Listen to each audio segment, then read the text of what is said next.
What's up, everybody? Ricky Kidd here with the Midwest Innocence Project, serving as our community engagement manager. We've been bringing you MVPs, most valuable people, inside and outside the organization. It's important that we have those MVPs. Who are our volunteers? The volunteers who keep the engine running, who helps bring other innocent individuals home, like myself, 23 years, wrongfully convicted, finally home and happy to be. I have the opportunity today to sit down with the Midwest Innocence Project president of the board, Andrew Brown. How you doing? Fantastic. Good. Thank you for taking the time to sit down with me today. I wanted to bring to the people, or rather take them inside, behind the curtains, if you will, and have a sit-down discussion and an understanding as it relates to who our volunteers are and what capacity they serve in, why they think it's good to be a volunteer, what others can do who may want to volunteer. And so I'm glad you carved out some time on your schedule to sit with us today. I want to first start off by asking you, what is your position in the company that you and your family run? I'm CEO of the Brain Group, which is we're a value-add real estate development firm here in town. Okay, and I wanted people to know that because it's important for context. It's important that people understand what type of people are involved in an organization and how others can also become involved as well, because that's going to tie in with a question I'm going to ask you a little bit later, and you'll be able to see that it takes all type of people to move this proverbial needle when it comes to wrongful convictions in America. My next question to you is, which I've already mentioned, that you are the president of the board for the Midwest Innocence Project. What made you decide to take on that position? Yeah, it's a great question. I wanted to get more involved in the organization. I've just fallen in love with the mission of the organization and what it does and the people we help, and looking to increase my involvement and help in any way I can. And thought my talents could be used across a broad faculties of the organization. Okay, that's pretty good. And take us back to where you first started. What made you first? How did MIP pop on your radar, and what role did you initially play? I have Courtney Kunkel to blame for putting it on my radar. She happened to say, there's an organization I'm a part of. We're looking for board members. Are you interested? And I did a little research about the organization, and honestly, this was something that I had been I wouldn't say passionate about, but I thought was a problem, but I didn't really know how to get involved other than being a lawyer. And all of a sudden, this gift was granted to me saying, hey, even though you're not a lawyer, the organization can still use your help in all these sorts of ways. And I said, yeah, I'm interested in getting involved. I've always been a big fan of volunteering and doing, community service work. And this was something that aligned well with something that was of interest to me and a really big problem in our society. Did you ever do any prior volunteer work before? Yeah, most of my prior volunteer work was largely manual labor, type, your Habitat for Humanity type stuff, or working at, a Catholic charity thrift store, or, doing various sorts of, volunteer work, working at a food kitchen and stuff like that. Never have I served in a board capacity role prior to joining MIP's board in 2016. When you decided to volunteer and get involved in the Midwest Innocence Project with its primary mission to free innocent men and women from the clutches of injustice, what did you discover when you showed up on the scene, so to speak? What I discovered was these weren't seemingly cases of something got misstated during trial. What I discovered was willful misconduct by the state and its various actors, down from the prosecutor's office down through the police. Not to say that all of them are bad, but correct. Several, to find out how much intent went into the state taking away somebody's freedom wrongfully. I always thought they were accidents. Then come to find out, no, this is purposeful, malicious, intentional effort to keep these people not only to convict them, but then when we finally bring to light that they are innocent, to then continue to work to keep them behind bars because of a variety of reasons, which are their own that no rational person would understand. That was very surprising to me. I'm assuming that it increased your passion. Oh, exponentially. Yeah. I got interested because of the state taking away our freedoms. We decided when we designed our justice system, criminal needed a very high burden of proof as compared to a civil. Mm-hmm. You know a little bit. I'm not a lawyer, and because our freedom is our most important basic rights, one of the first things in the Bill of Rights, and so it's the first line in the Declaration of Independence. Mm-hmm. So we're violating our most chief and our most sacred right by this. And again, I thought initially by accident, but to come to find out it's purposeful is just all the much more frustrating. And been learning a lot to take that frustration and anger and channel that and redirect that into passion and work and effort. Yeah, what is so true about what you're saying is what many people believe as well. Many people, I'm sure, who will be listening out there in the world, all over the world, is assuming that A, we don't have a real wrongful conviction problem, but B, it's rare and it's accidental. Yeah, I initially thought the justice system is one big machine, and occasionally this, collateral damage would get caught up in the machine, and someone would render, but no, it's just so much worse than that. So much worse. You yourself, being a volunteer, becoming involved on the board, becoming the president of the board, you get to see behind the scenes. You get to see the numbers, you get to see who's coming home, who's not. You get to see why they're coming home, why they're not. You get to see fundraiser goals met or not met. All of that, to me, would translate into why one would continue to want to be involved. For somebody who has not had that opportunity to go behind the curtain, who may be watching, who may want to get involved, what would be your message to them? I think the great news is that in terms of fundraising, we're continuing to meet our goals and the organization continues to grow year over year. The bad news is the situation is the numbers with regards to amount of tests that we're running, the amount of cases that we're trying, the amount of people that we're bringing home, while they continue to grow, are never enough. So while I say that we're continuing to say we reach these goals and we're doing great, the reality is we have so much more work ahead of us.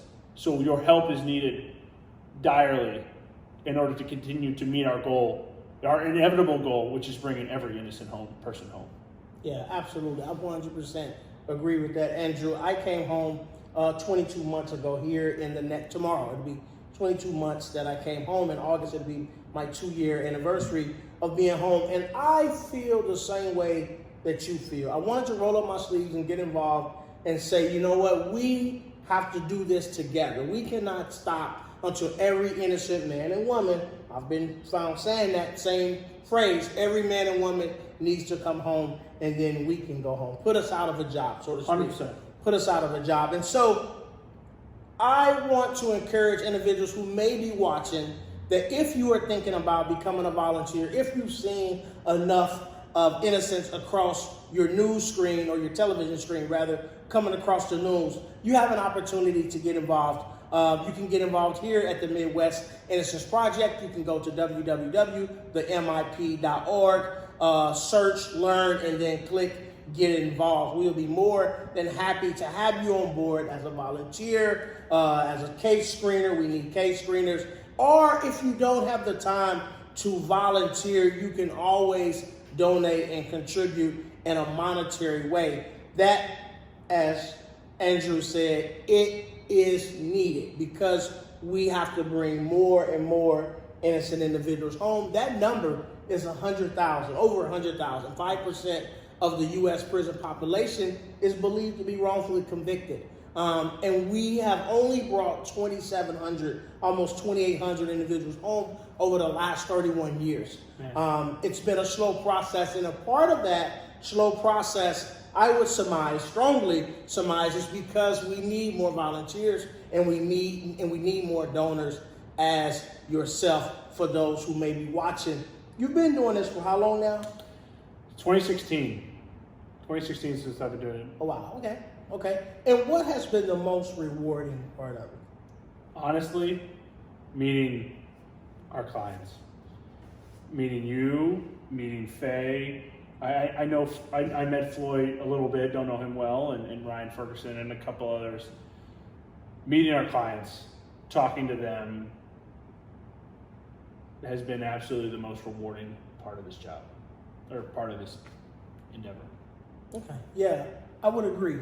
I would agree with that. And I can see that you and I have had the opportunity to talk and become friends, and I sense that has been important to you, to be able to see, and others inside the organization, to be able to see, sense, and feel that those individuals are not just names, or they're not just numbers. They're humans, they're individuals, they have dreams, they have hopes, they have aspirations, and they should have their deserved freedom. That's what keeps me going as well. I didn't take time out take a time out when I came home. Many people thought perhaps I should, but I come from a place where I understood many men and women continue to languish, and they're waiting on their deserved freedom. So again, I rolled my sleeve up. I became involved in the Midwest Innocence Project, gave me my first job as their community engagement manager, and I've been in that capacity ever since. Let me ask you this question, Andrew. We have a gala coming up. Our 2021 Faces of Innocence Gala is coming up here July 22nd. What are you hoping to accomplish from this gala event for this year? We're trying to accomplish two main things. One, raising funds. It's no secret that we need money to get lawyers and tests run and bring cases and bring people home. But also to raise awareness of the organization so that people know that there's somebody out there fighting these fights. There's a lot of dialogue going on right now in society of a lot of these problems. And I want people to know of all the people that are actively working to correct this situation. Awareness and funds, that's the main goal. Yeah, agree.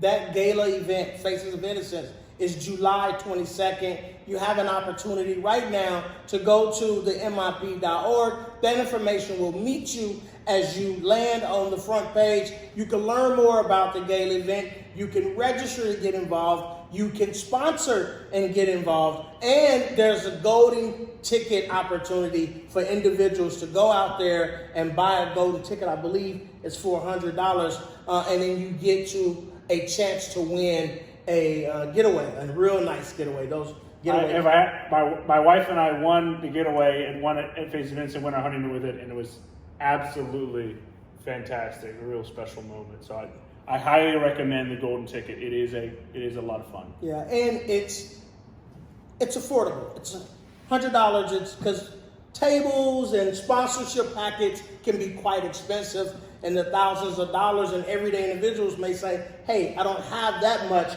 but you get to go out and get a golden ticket and have an opportunity to enjoy a nice getaway. If you had to speak to someone watching right now, I want to re-emphasize this. If you had to speak to someone watching right now who is on the fence, Andrew, who is not quite sure, look in that camera and tell them what they should be considering. You're missing some of the most rewarding volunteer work one could ever do. To really go out there and impact someone's life today and save their life, bring them back into the free world where they really belong. And you can do it just as simply as going online and donating $20 a month. You could do it by writing your state congressman or senator saying, hey, please look out for the bills that we're working to pass in these states. You could do it by reaching out and volunteering as a case screener. I guarantee you, it will be the most rewarding experience of your life to participate in this organization, even if it is just donating. That is still, our donors share in our success, and you are a part of the solution to this problem, and it is that simple to get involved. And important. It is important. No one is too big nor too small to get involved. The Midwest Innocence Project have many partners: corporations, individuals, and ordinary citizens, 9 to 5, individuals who work a regular 9 to 5. There is room on the ladder for everyone to get involved. You heard Andrew question in the early onset of deciding to get involved. I'm not a lawyer. Where would I fit in? Why would I get involved? But he quickly discovered that there was room for him to get involved, and he's been involved ever since. We all have our time, talents, and treasures. And I tell you, we can use all 3 of those in many different capacities. Please reach out to us if it's interested in your time and your talents and your treasures. We'd love to work with you, and we'd love to bring you into the family as we all help to work to resolve this problem. It's not a stretch of the imagination when we call our volunteers MVPs. We watch football, basketball, all these different sports, and we see and we hail the MVPs. But you, the everyday ordinary individual, get to become an MVP inside this cause of helping free innocent individuals across the country, and particularly in the region of the Midwest. So this is your chance to become an MVP. Will you take the opportunity? Again, that is www.themip.org. You can go there, look around, research, learn, and then decide to get involved. We need you, and the people who is waiting to come home, just like me, need you as well. Andrew, thank you. Thank you so much, for Ricky. your time. I appreciate you. I know you're a very busy man. So that's it. Listen, stay tuned, stay connected. We're going to continue to bring you more stories, more behind the scenes. You're going to hear from more MVPs as well. We have a special lineup coming here real shortly, so you're not going to want to miss it. Thank you all. Until next time, take care, stay safe, and God bless.